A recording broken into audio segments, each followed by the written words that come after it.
நா. பிச்சமூர்த்தி அண்மைய தமிழ் இலக்கிய முன்னோடிகளில் ஒருவராக கருதப்படுபவர். தமிழ் புதுக்கவிதையின் தந்தை என்று அழைக்கப்படுபவர் பிச்சமூர்த்தி அவர்கள். தத்துவார்த்தம் பிணைந்த கதை சொல்லும் பாணியினை தமிழுக்கு முதலில் அறிமுகப்படுத்தியவர் இவரே. சென்னை சட்டக்கல்லூரியில் வழக்கறிஞர் பட்டம் பெற்று பணியாற்றிய பிச்சமூர்த்தி இந்து அறநிலையத்துறை அதிகாரியாகவும் பணியாற்றியிருக்கிறார். நவ இந்தியா, சுதேசமித்திரன் ஆகிய இதழ்களில் பணியாற்றியுள்ளார். சுதந்திர சங்கு, தினமணி, மணிக்கொடி போன்ற இதழ்களில் தனது படைப்புகளை அளித்துள்ளார். இவரின் படைப்புகள் அனைத்தும் நாட்டுடைமையாக்கப்பட்டுள்ளன. கும்பகோணத்தில் வாழ்ந்த நடேச தீட்சிதர் காமாட்சி அம்மாள் தம்பதியருக்கு 4வது குழந்தையாக 1900 ஆண்டில் ஆகஸ்ட் 15 பிச்சமூர்த்தி பிறந்தார். அவருக்கு பெற்றோர் இட்ட பெயர் வேங்கட மகாலிங்கம். நடேச தீட்சிதர் தமிழ், சமஸ்கிருதம், தெலுங்கு மற்றும் மராட்டிய மொழிகளில் ஹரிகதா சொற்பொழிவு செய்யும் அளவிற்கு தேர்ச்சி பெற்றவர். சைவ புராண பிரசங்கங்களை செய்தவர். பிச்சமூர்த்தி கும்பகோணத்தில் தன் பள்ளி படிப்பையும் கல்லூரி படிப்பையும் முடித்தார். தத்துவத்தில் பட்டம் பெற்று சென்னை சட்டக்கல்லூரியில் பட்டம் பெற்றார். 1925 முதல் 38 வரை வழக்கறிஞராக பணிபுரிந்தார். 39 முதல் 59 வரை இந்து அறநிலையத்துறை அதிகாரியாக பணிபுரிந்தார். இந்த தத்துவ மரபில் வாழ்ந்து வந்த செழுமையின் உள்தூண்டல் அவரது படைப்பு மனோபாவத்தில் அடிநாதமாக இழையோடியது. இலக்கியமும் நம்மைப்போல் நம்மை அறியாமலேயே ஒருவேளை நம்மையும் மீறி உந்தித்தள்ளும் சக்தி அல்லது எதுவோ என்று நம்பினார்.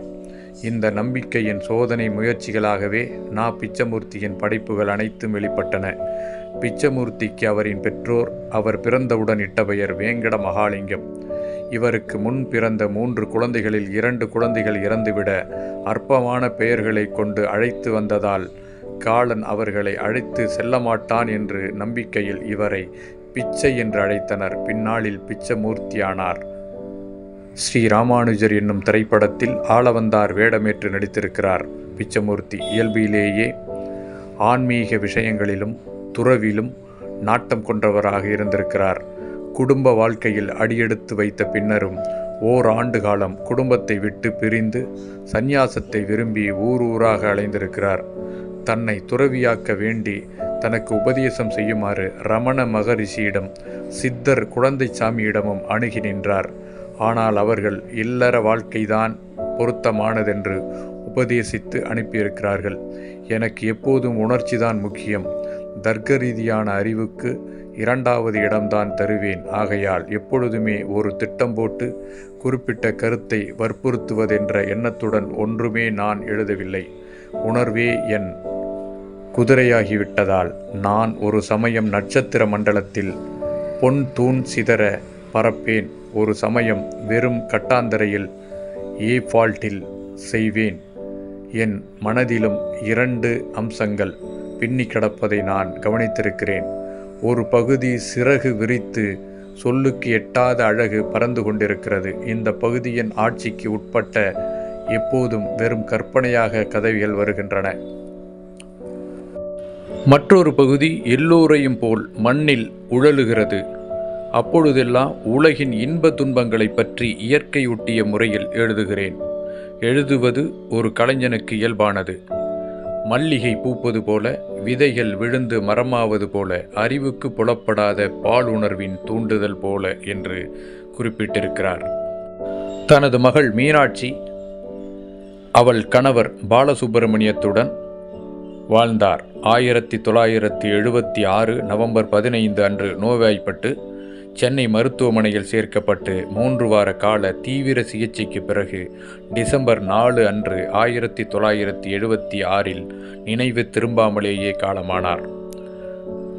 நா. பிச்சமூர்த்தியின் படைப்புகள் தமிழக அரசால் 2004 நாட்டுடைமையாக்கப்பட்டன. நா. பிச்சமூர்த்தியின் வாழ்க்கை வரலாறு நூல்கள் என்பது சுந்தர ராமசாமியின் மரபும் மனித நேயமும், அசோகமித்திரனின் இந்திய இலக்கிய சிற்பிகள், நா. பிச்சமூர்த்தி, பி.வி. பாலசுப்பிரமணியம் தீபமிதழில் நா. பிச்சமூர்த்தியின் நினைவாக இயற்றியது மற்றும் நா. பிச்சமூர்த்தி தமிழில் அடக்கமாக குறைத்து சொல்லும் யதார்த்தவாதி அழகியலை முன்வைத்த சிறுகதை ஆசிரியர். அவருடைய சிறுகதைகள் 3 தளங்களில் மிக முக்கியமானவை. அடித்தள மக்களின் வாழ்க்கையை சொல்லும் கதைகள், ஆன்மீக தேடலை சொல்லும் கதைகள், எளிய மனிதாபிமானத்தை முன்வைக்கும் கதைகள். இக்கதைகள் பின்னர் வந்த எழுத்தாளர்கள் பலருக்கு முன் உதாரணமாக அமைந்தன.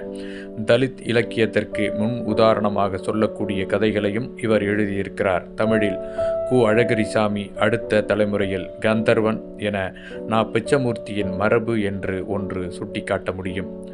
தமிழ் புதுக்கவிதையில் பிச்சமூர்த்தி ஒரு முன்னோடி. புதுக்கவிதை எழுத்து இதழ் வடிவமாக அவர் தொடர்ச்சியாக எழுதி படிம கவிதைக்கு உதாரணமாக முக்கியமான படைப்புகளை எழுதினார். அவருடைய கவிதை பாணியை பின்பற்றும் திரு சோ. வேணுகோபாலன் போன்ற கவிஞர்கள் எழுத்து இதழிலேயே உருவானார்கள். அதன் பிறகு 3 தலைமுறையாக எழுதும் பல கவிஞர்களில் பிச்சமூர்த்தியின் மரபு இன்றும் தொடர்கிறது. காட்சி வடிவமான படிமங்கள், உறுத்தாமல் குறிப்புணர்த்தும் பாணி ஆகியவை அவருடைய கவிதைகளில் இயல்புகள். கிளிக்குஞ்சு, ஆத்தூரான் மூட்டை, கொக்கு போன்றவை இதற்கு உதாரணங்கள். பிச்சமூர்த்தியின் கவிதைகள் தமிழ் சிறுகதையின் வளர்ச்சியில் இதுவரை காணப்படாத ஞான நிலை என்று கார்த்திகேசு சிவத்தம்பி கூறுகிறார். தம்முடைய கலை அமைப்பில் கலை அம்சத்திற்கு சிறப்பிடம் கொடுக்கும் பிச்சமூர்த்தி உணர்ச்சிகளை மிகவும் லாவகமாக வெளிப்படுத்துவதில் வல்லவர் என சிட்டி சோ. சிவபாத சுந்தரம் கூறியிருக்கிறார். தமிழ் இலக்கியத்தில் இலட்சியவாத எழுத்தின் முகமாகவும் அவருடைய இலட்சியவாத யுகம் 50களிலேயே மெல்ல மெல்ல காலாவதியாகிவிட்டது என்று சுந்தர ராமசாமி பிச்சமூர்த்தி மரபும் மனித நேயமும் என நூலில் குறிப்பிடுகிறார்.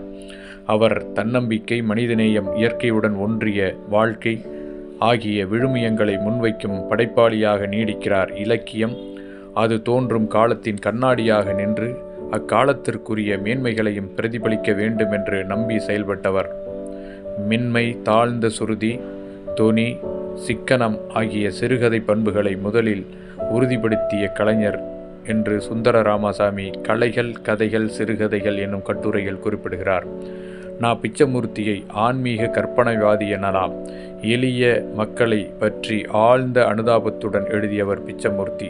பிற்காலத்தில் உருவாகிய இத்தகைய கதைகளுக்கு அவரே முன்னோடி என்று ஜெயமோகன் குறிப்பிடுகிறார்.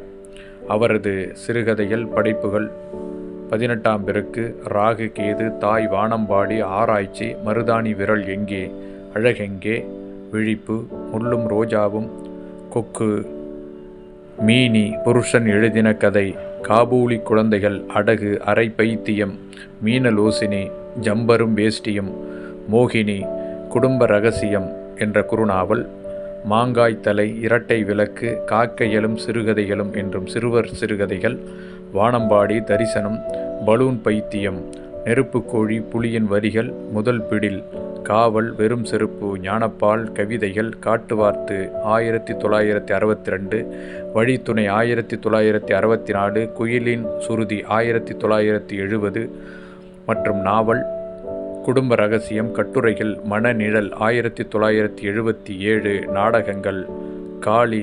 1946.